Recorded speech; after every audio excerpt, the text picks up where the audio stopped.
सुलेमान भाई. काय हेच ते सुलेमान भाई.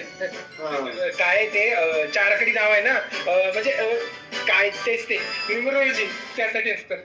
कमाल एक मोठी स्टोरी आहे. बर बसून सांगू का मी? हो बसा बसा बसा.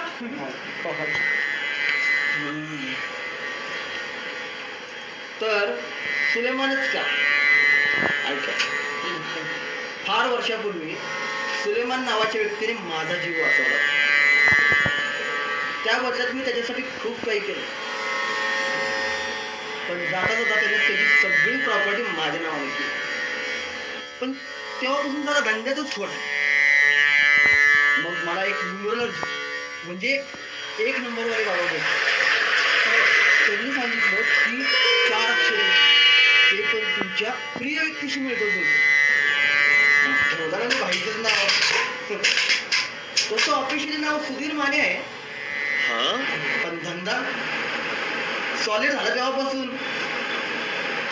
जरा विचित्र आहे, पण ठीक आहे, चालेल. तुम्ही प्रोड्यूस करणार नाही, हिरोईन शोधण्याची गरज नाहीये. पण स्टोरी माझी झाली बरं का. माझ्या स्टोरीचं काय? अरे सुलेमान भाई तू इथे?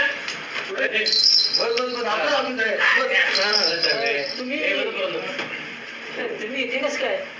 रेकॉर्डिंग व्हायचंय अजून. हो ते म्युझिक व्हिडिओ करून टाकेल कॅन्सल. हा ते ऍडव्हान्स आहे ना तेव्हा तुमच्याकडेच. मी काय म्हणतो आता एक चांगली फिल्म बनवू आपण माझ्यावर. हा स्टोरी आपली बघली तयार करते. मी म्हणजे इलेक्शनच्या आधी 1 महिना आधी फिल्म रिलीज करू. म्हणजे सिनेमाचा डायरेक्ट आहे ना उलटू प्रचार करायचा. हा सध्या ट्रेंड चालू आहे ना, म्हणून म्हटलं आपण मी तोच फॉलो करू. काय सुलेमान? विचार चांगला आहे तुझा. एक काम करा, पहिले साहेबांची फिल्म, माझी फिल्म आपण नंतर करू. बरोबर आहे सर. दोन्ही फिल्मचं काम एकत्र सुरू करा, म्हणजे आमच्या दोघांचे छोटे रोल फिक्स.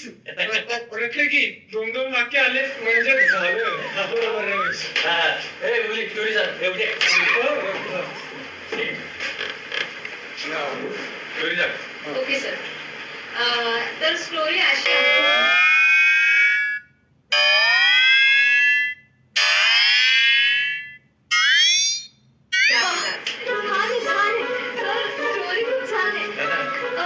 रोल मात्र मिस करणार ना, चालेल ना सर?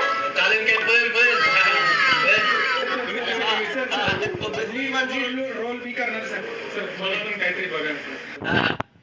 आणि हा तो बिझनेसमॅनचा रोल आहे ना, तुम्ही करणार. अरे वा. हिरोईन मात्र मीच होणार. अरे वा तुम्ही तुमच्या तरुणपणाचा रोल मी करणार. आणि काही तरुणाचे काय म्हणतो माझ्या तरुणपणीचा रोल मिस केला तर कसं राजकारण तुम्ही एकटा असं राहू आता थोडी.